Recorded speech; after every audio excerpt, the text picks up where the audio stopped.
Hello everyone, welcome to episode 115 of Talk Wrestling. Thank you all for watching as you do every week. Got a little bit of the feedback from YouTube the last couple weeks, so we have moved locations. No longer in heaven or hell, simply at a desk, chilling with you guys. Thank you all for the feedback, we appreciate that. As of right now, we are less than 200 away from 13,000 subscriber-wise on YouTube, so keep it up, spread the word. Tell your friends, tell your family, tell everybody you know to watch us on YouTube and to, of course, watch us on NoDQ and MySpace and Facebook and Twitter. You'll see the plugs at the end of the show. I'm going to cover some news today. Not a lot of mailbag. Get the mailbag in the next couple shows. We're going to keep doing this as we go on. We're going to do news and then two mailbags, news, two mailbags. We'll kind of go with that format and see how it works. Impact is back on Thursdays as of whatever it was last week before, whatever it was. The Monday Night War, if you want to call it that, has come to an end. They got a .9 their first Thursday back. Isn't that what they were getting on Mondays? Less. Less than that on Mondays? Oh, okay. Well, there you go. So they're doing better. Poor TNA. They're trying, and you know what? As a result of their move to Monday night, hiring all these big names and these throwing out these huge contracts, they're having to do some cutbacks now. Who should stay? Who should go? That's what they're talking about. David Penzer already felt the axe go across his neck. He's gone. JB's now in charge of ring announcing again, as he was during the early days. If it was me, I'd get rid of a lot of these big name, Hall and Nash and, X-Pac. God love him. I love Sean, but, whatever. The Dudleys, Team 3D, whatever you want to call them, excuse me. A lot of these big name contracts are, draining TNA slow but sure. And I think for me, if you want to have a successful product, you have to have the money to back it up, and a lot of the money now is going toward these big contracts. So for me, it has to be something different. It has to be, slightly less known names, which is what they've done for the last, whatever it's been, 7 years, 8 years. They had the lesser known names, but they had the better product, better quality product than did WWE. And they're not doing that right now. They have a shady product. I mean, the main event coming up at the next pay-per-view usually is King of the Mountain. Instead, they're having RVD against Sting. How Sting got to be the number one ranked contender, I have no idea, because they have this new ranking system that supposedly is letting the fans decide who the number one contender is. And last I checked, Desmond Wolfe keeps winning that over and over and over again. But Sting somehow is number one contender and gets a shot. And now he's having a feud with Rob, and they're going back and forth on that. Sting is well past his time as a main event star, well past his time as a, viable contender, if you will. The time he had as TNA and NWA champion in that TNA, was a kind of like a here's for all the good work you've done type thing. I don't see him as a number one contender at this point of his career. Maybe it's me. Let me know, guys, what you think about Sting and about Rob Van Dam and about their feud. I know I get a lot of grief for being, on Rob's nuts, so to speak, especially from people like, eating them into. But I think Rob deserves to be the champion. It's just a matter of a number one contender. Should it be Sting? Should it be Desmond Wolfe, Matt Morgan, AJ, any of these guys, the Pope when he comes back, any of these guys, over Sting.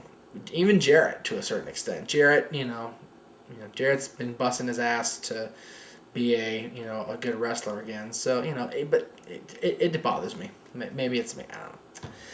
Another thing with TNA, Jay Lethal is feuding with Ric Flair. Jay Lethal is feuding with Ric Flair over a impersonation that Lethal did of Flair on Impact not too long ago. It's pretty spot on, you ask me. That was a pretty decent impersonation of Ric Flair. But apparently Flair didn't like it, so now they're feuding. They're going to have a match at Slammiversary. That's what it looks like to me. I like the fact they're trying to get Lethal away from Black Machismo and they're trying to let him, do other things. But a feud with Ric Flair, a star will not build. Ric Flair is somebody who 20 years ago could build stars. Ask Sting, ask Barry Windham, ask Lex Luger, you know. But at this point, Ric Flair is very simply a man who is well past his prime, and yeah, he can still go to a certain extent, but nowhere near as good as he was going in WWE. Just my opinion. It is my show. It is my opinion. Yeah, the other TNA news, if you want to call it TNA news, I guess somebody called into Bubba's show either this morning or yesterday morning, whenever it was, and anonymously, and said that Spike TV is going to pull the plug on Impact. You know, that's to be taken with a grain of salt, to be honest with you. It is Bubba's show after all, and Bubba just got fired from TNA. I'm sure somebody in Bubba's camp set that up. Wouldn't surprise me in the slightest. For those of you in the Bubba army, sorry. But, you know, it is the internet, and it is Bubba the Love Sponge, so take what you hear and take what you read with a grain of salt. It is what it is. Over in Titan Land, WWE Land, we have two things that have really picked up over the last week or so. Bret Hart is the U.S. champion.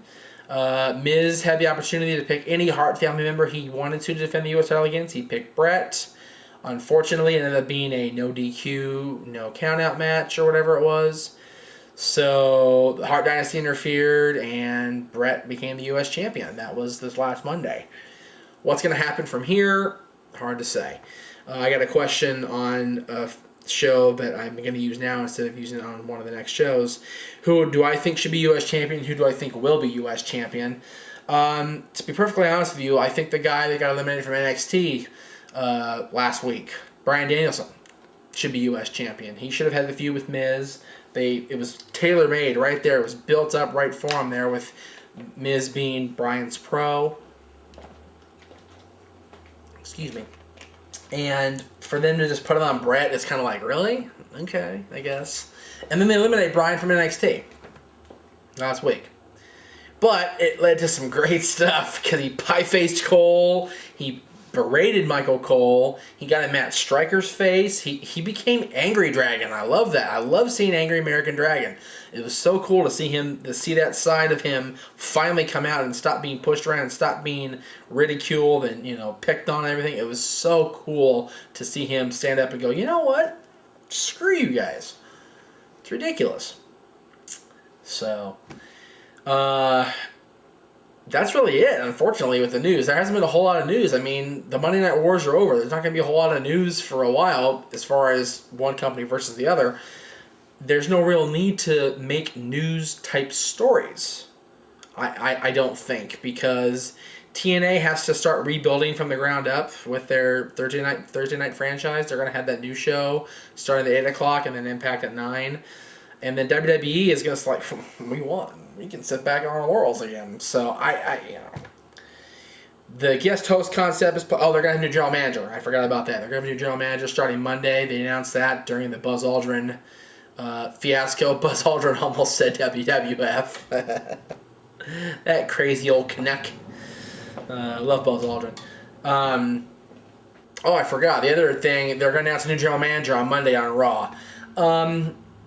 You know, Vicky would be an ideal choice. She generates the heat that general manager should generate, but you got to keep in mind, she generates the X-Pac heat. She generates the heat that you don't want to get from the people. You know, people just legitimately just dislike Vicky Guerrero. They don't want her around. It's not, we're going to boo the heel because she's a heel. No, they just don't like her. And she constantly spits on Eddie's legacy and spits on the Guerrero legacy. And, you know, poor Chavo was trying to fight his heart out over there on SmackDown, trying to catch a break and not be a jobber anymore. But it's just not happening. The Guerreros are just... So, we'll see. I think that's it for the news. Thank you all for watching. Plugs. Let me do some plugs. First of all, Over the Limit coverage this Sunday, live on NoDQ.com. If you can't catch pay-per-view, and quite frankly, I don't think anybody wants to pay for this pay-per-view. Wouldn't surprise me if it surprised me actually if they did. But if you want to get up to the minute coverage, text-wise, you can check it out at NoDQ.com/WWE. They'll have all the information for you there. I'm probably going to piss a friend of mine off by doing this, but I'm going to plug a show. And it's the Showcase, NWA Showcase, coming up at Orange High School in Orange, California. Saturday night, May 22nd, starts at 7 p.m. You can get all the information at M1 or Mach 1 Wrestling on Facebook, MACH1 Wrestling on Facebook. I believe it's m1wrestling.com. Don't quote me on that. Also, nwawrestling.com. They're part of the National Wrestling Alliance. So you can check them out there. Blue Demon Jr. is going to be there, the former world champion, the former tag team champions. The Los Luchas are going to be there.